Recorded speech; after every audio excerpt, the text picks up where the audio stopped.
Kartais žmogus, priimdamas malonės dovaną, pradeda ieškoti būdų už ją atsilyginti. Tarsi pati dovana taptų įsipareigojimu.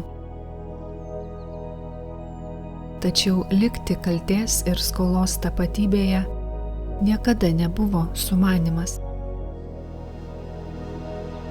Malonė suprantama ne kaip nauja skola, bet kaip skolos panaikinimas.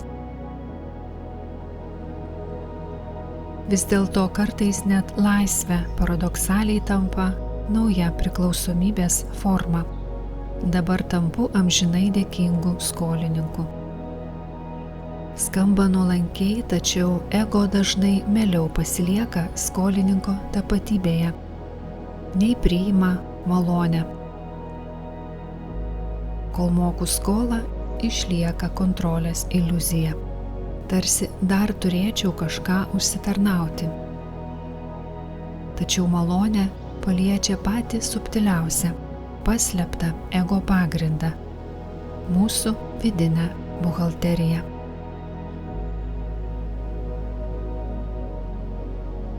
Ar aš atleidžiu todėl, kad jaučiuosi skolingas už gautą malonę, ar atleidžiu todėl, kad pati malonė padarė mane laisvą atleisti?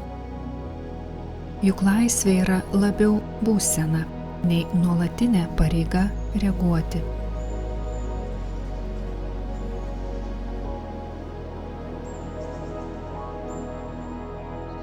Meilės neįmanoma pilnai atiduoti.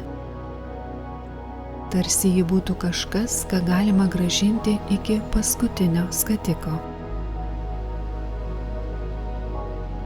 Jos negalima naudoti skolai mažinti, nes meilė nesiekia užbaigti santykio taip, kaip užbaigiama skola.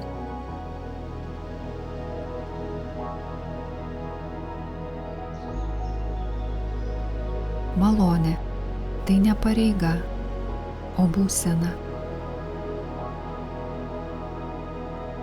Tai, jog esame skolingi meilę, nereiškia, kad ji laukia įmokų kaip koks kreditorius, bet kad ji negali būti uždaryta savyje.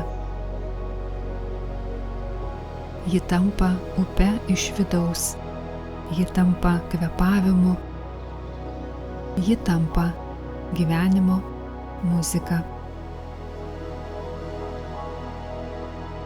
Meilė atkuriama ne kaip reakcijos būtinybė, bet kaip laisva tėkmė. Todėl malonė panaši į parasimpatinės nervų sistemos aktyvaciją. Taip kūnas grįžta į pasitikėjimo ir saugumo būseną.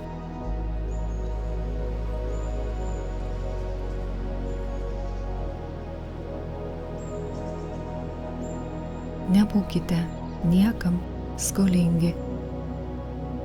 Dabar pasauliui priklauso mūsų meilė. Malonė ją išlaisvino, laisvai tekėti iš jūsų vidaus.